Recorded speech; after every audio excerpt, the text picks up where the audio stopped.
Breatharianism is the belief that it's possible for a person to live without consuming food and in some cases water.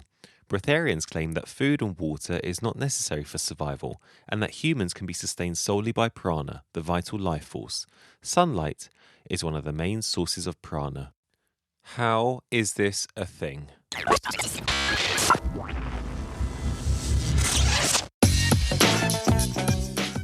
Hello and welcome to A Doctor's View, a podcast looking at everyday health topics and life through a doctor's eyes.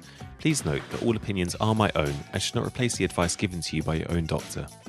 I'm Dr. Bolivios. Let's begin.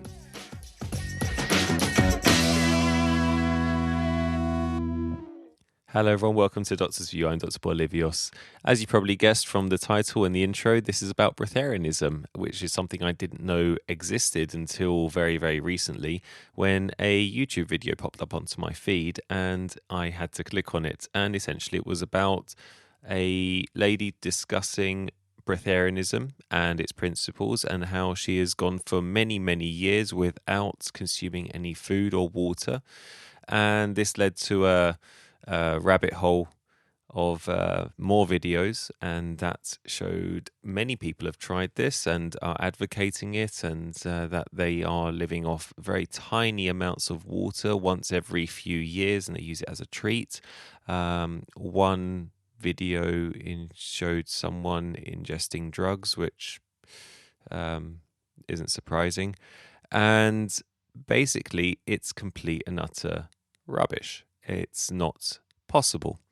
And the reason why I'm giving this any form of airtime is because I've done a little bit of digging into this and people have died trying to replicate this and trying to achieve this spirituality, as they so claim, and achieve a level of Breatharianism where you don't need to take in any food or water, which is scientifically and medically not possible. Several reasons. One, it goes and defies the first law of thermodynamics. Energy can neither be created nor destroyed. You cannot create energy when you're not taking in energy. We take in energy, or we make our energy with the energy that we gain from food. So oxygen plus sugar, which is our food, creates carbon dioxide and water and energy. This is a simple equation that most GCSE science students can tell you, most 15, 16-year-olds can tell you. To defy this defies physics, it defies all science. It's not possible. In that light, there are people out there claiming that it is possible, and they are making a lot of money doing so. They are selling a lot of books, they are selling a lot of lectures and talks and guides, and they claim themselves that they have achieved this level of spirituality and that they don't need food or water. And I'm here to tell you it's just not true. And anyone that's been thinking of doing something this ridiculous, please look at your life and do something else with it. By all means, take up yoga or something else. Just don't do this. This is just ludicrous.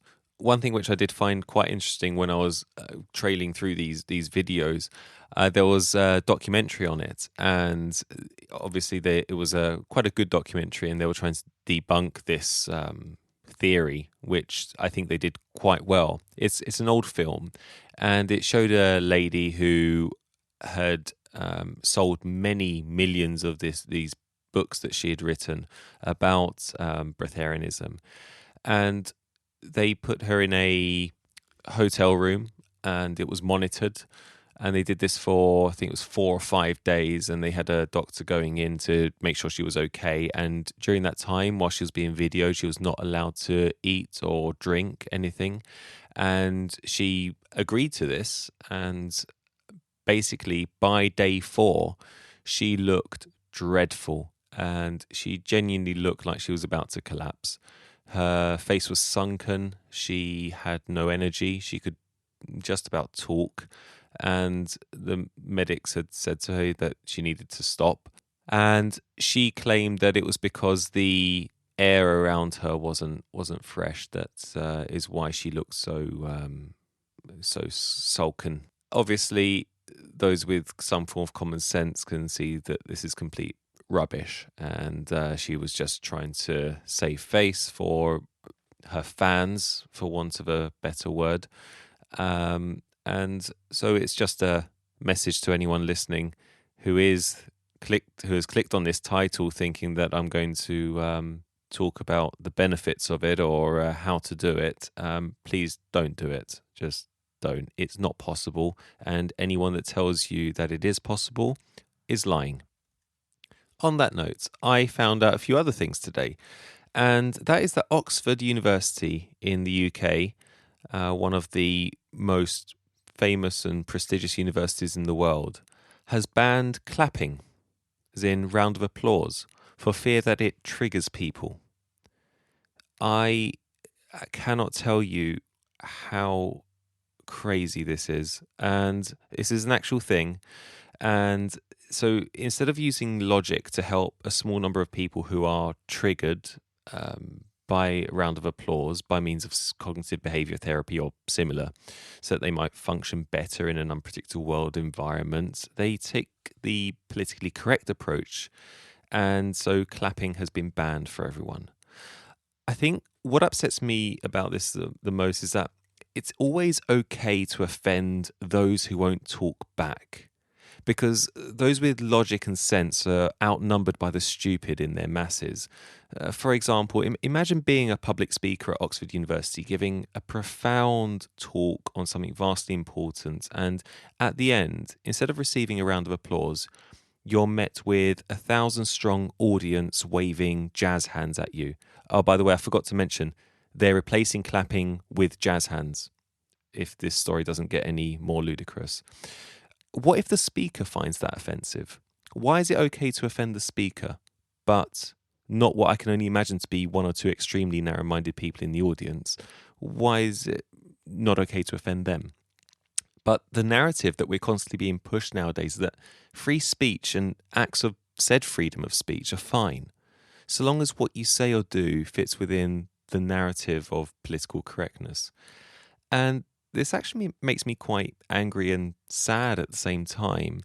These people who constantly bully, and I don't use that word lightly, those who have a different opinion will one day become our leaders, our healthcare workers, our soldiers. They will have to deal with gunfire, difficult decisions, and making on-the-fly treatments during medical complications when someone's heart stops or when they're covered in someone else's blood. And this is scary, and it actually scares me immensely for our future generations. This is not how we achieve excellence. This is not how we achieve innovation. We take risks, be it in the things we say or do. We do things at the risk of offending others. And this is how ideas are created. This is how discoveries are made. And this is how we progress.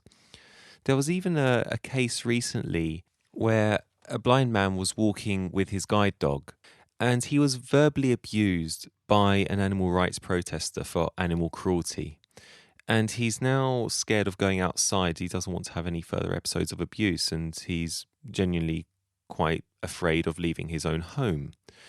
How sickening is this? A blind man, someone who's struggling every day, and he has found some independence with his Labrador as his companion, his friend, his guide. And without this beautiful dog, and I've seen a photo of the dog, he wouldn't be able to live his life at all in the same way. This is how screwed up this political correctness is becoming. It actually gave an animal rights protester enough confidence to feel that abusing a blind man for having a guide dog is justified. And the response you'll get for saying that someone like this is an awful person for doing this is, by these people, is, well, you clearly hate animals and you're a bad person. As I said, it always seems okay to offend those who are on the wrong side of political correctness, as it were, but never okay to be offended. In a similar stance, Cambridge University banned Professor Jordan Peterson from giving talks at their university. And again, another one of the most prestigious universities in the world. And for those who don't know who Professor Peterson is, he's a renowned clinical psychologist and university professor in Toronto. and who, in my opinion, is one of the most articulated and greatest orators of our generation. But because of his views on certain topics clash with a select few who feel oppressed and offended by what he has to say, he's been banned from talking at Cambridge University. A man who sells out public speaking tours around the world in minutes. Millions and millions of YouTube video lecture views, banned from a university, a place where people should be encouraging and applauding freedom of speech, and a place where ideas should be shared which can lead to discussion.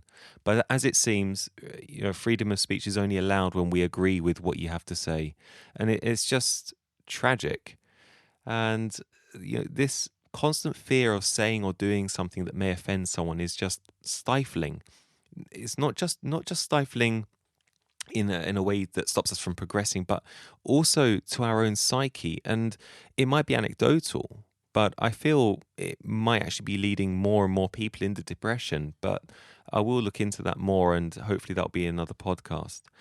And why should I rant about this on a medical podcast, you might ask? Well, simply put, it just made me quite annoyed, and I wanted to share my thoughts. But also, sadly, I feel it's affecting medicine too in some way. If not the political correctness side of things, definitely the fear of litigation by the narrow-minded. So, for example, the laryngeal mask airway, I don't expect many people to know what this is, but this is an airway device that we use every day in anesthetics. It's a soft rubber tube with a shaped end, and it fits into the back of someone's throat when they're asleep, when they've been anesthetized for an operation, and it allows their airway to remain open and allows them to breathe or be ventilated with our machines, and it keeps their airway safe. And it's revolutionized the way we protect someone's airway during an operation. And the way this was invented was an anesthetist many years ago started making rubber molds in his on-call room on his night shifts, and he was testing them out in secret on patients that he anesthetized, until one day he found a design that worked, and then he patented it, and the rest is history. And this might be fiction or not, but this part of the story is that the cleaner actually reported him because she went into the room and found a load of rubber molds everywhere, and she thought he was making sex toys. But I can't find that documented anywhere, but I did hear it. I hope it's true, just purely for comical value. But my point is, imagine doing that now. You'd be struck off.